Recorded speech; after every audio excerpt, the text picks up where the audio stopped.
For my DASL Reads Research article, I read Solving Real-Life Problems of Practice in Education Leaders' School Improvement Mindset by Mintrop and Zumpe out of the University of California, Berkeley. This research was originally published in the American Journal of Education in May of 2019. This study examines leaders' problem solving in real-life organizational school improvement projects. From data on 9 cohort members' thinking, the study uncovered a commonality in heuristic thinking.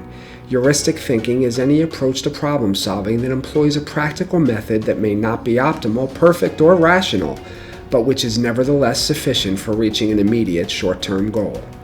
There are some really interesting takeaways from the research, most notably that in the thinking of the leaders, both problem descriptions and choice of solutions occur almost simultaneously.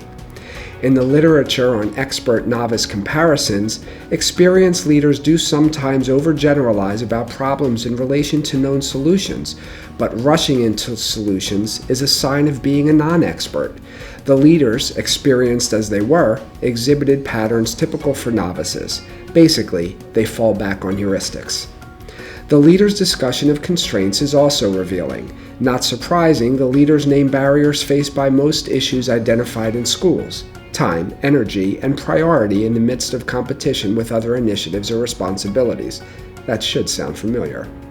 This research aimed to uncover leaders' thinking when they engage in longer-term, somewhat more authentic improvement work, and to show how the characteristics of their thinking in the various cognitive operations of problem-solving point to a more common mindset, which manifests itself in the problem-solving practices themselves. The mindset is identified in 5 heuristics that they derived from the cross-case analysis of 9 skilled school leaders. The set of heuristics identified and frequently deployed were defining problems as the absence of preferred solutions, conceiving of change as filling an empty vessel, understanding learning as implementing, aiming at conventions, and seeing rationality in adopting what works.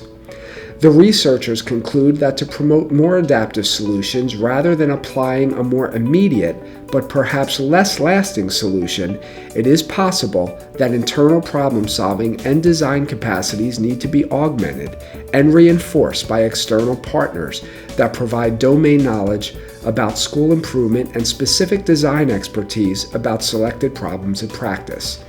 This may lead to the more likely effectiveness as such practices of design thinking methodologies to solve adaptive problems. I thoroughly enjoyed Mintrop and Zumpe's research, as it not only made me more critical and reflective of my own heuristic tendencies, but it also gave me further excitement as we work with so many of our district partners on formulating adaptive solutions through the design thinking process. If you want more details on the heuristics, as well as to read about the specifics of the interesting case studies, I suggest you read the research. Thanks for checking out DASL Reads. What book or blog have you recently read that you recommend we check out next? Comment below.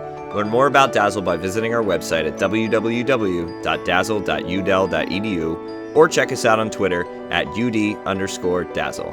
See you next time.